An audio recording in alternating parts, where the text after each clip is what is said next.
I've been an internet marketer for several years now. One thing I've noticed is that a lot of the marketers that create software products are the ones that end up having seven-figure businesses. So that's one of the reasons why you want to get into the software business. I'm not saying that you're going to have a seven-figure business or a six-figure business, but it is a very lucrative industry.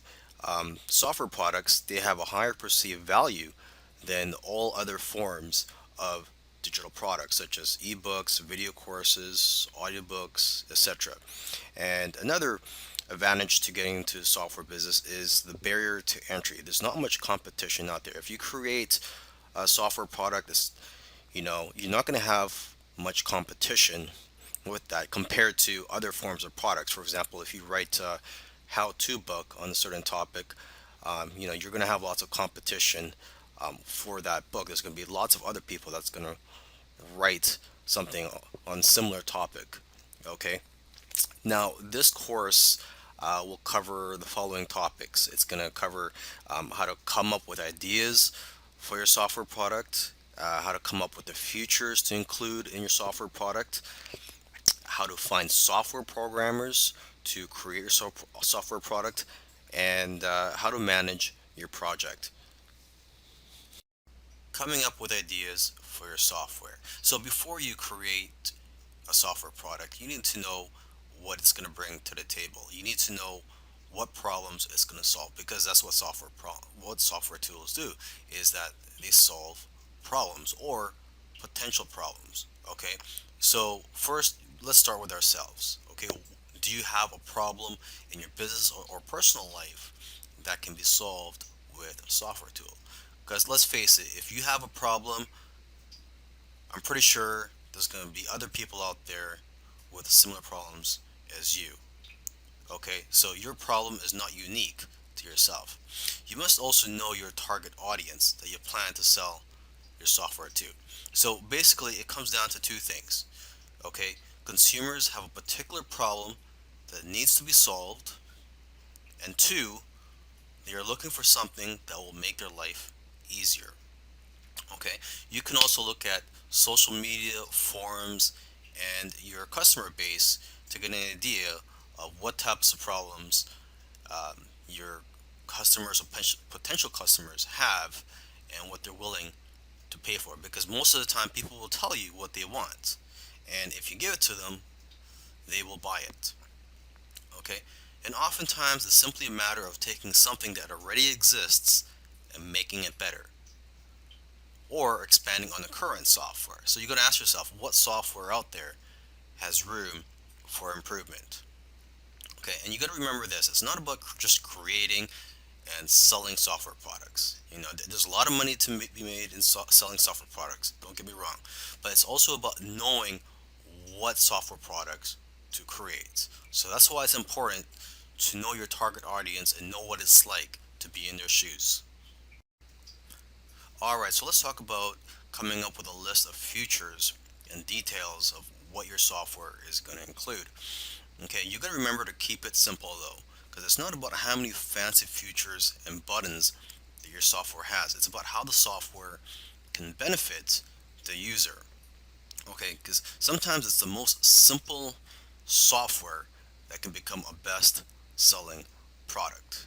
Okay, but before you can approach a software developer, you must have a list of features and details about the software product you plan to create. Okay, so to get ideas, you can look at other software products in a similar industry. And also, what you can do is go to a website called hotscripts.com. And this site includes programs and scripts in every popular programming language. So this is a great way for you to get familiar with the different types of software out there. And you can also read the reviews for the various software products on that site. And basically, the more knowledge that you have, the better the software you can have developed. Now let's talk about finding software programmers for your project. Now, there are various sites that you can go to find programmers where they will bid on your projects, and you can select the programmers based on the best price. But remember, you have to also make sure to select programmers based on their skills, and how well you feel comfortable working with them. Okay, so I've listed a few sites, the most popular sites where you can find programmers. There's rentacoder.com, elance.com, scriptlance.com, and guru.com. And you can also go to coding forums or other types of forums where programmers hang out to find people that are passionate about creating software products. Okay, so now when you visit these sites where programmers could bid on your projects, you have to know how to present your project. So make sure to first review how other people are listing your projects and how they are describing them on these sites. Okay, and you have to also be very careful. You don't want to give out too much information about your project because you don't want people stealing your ideas. So when you first post a project, the information that you should reveal at first is what is needed for the programmer to know if your software product is something that they are qualified to work on.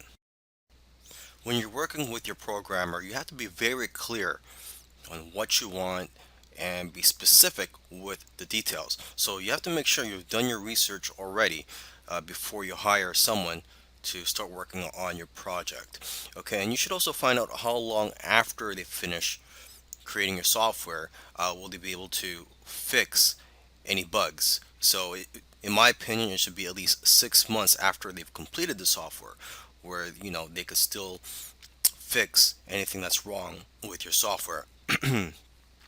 Another thing you want to do when you're creating a software product is not to just outsource everything to the programmer and then just be hands off. I mean, you really have to get involved and get your hands dirty if you really want this to be a successful software product. Okay, and instead of just tell them to just create your software product, you should break it down into smaller tasks so that it is easier to work on and it'll be better for you to basically monitor the progress of your software product.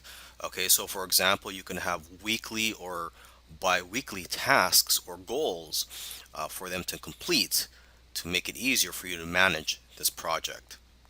Okay, and you could also encourage your programmers or coders by giving them bonuses for doing well on some of the tasks that you give them.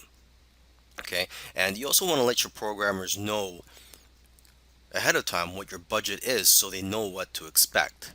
And so, with that being said, you shouldn't pay by the hour because it's hard to track the actual hours that they work, and that only encourages people to take their time on your project.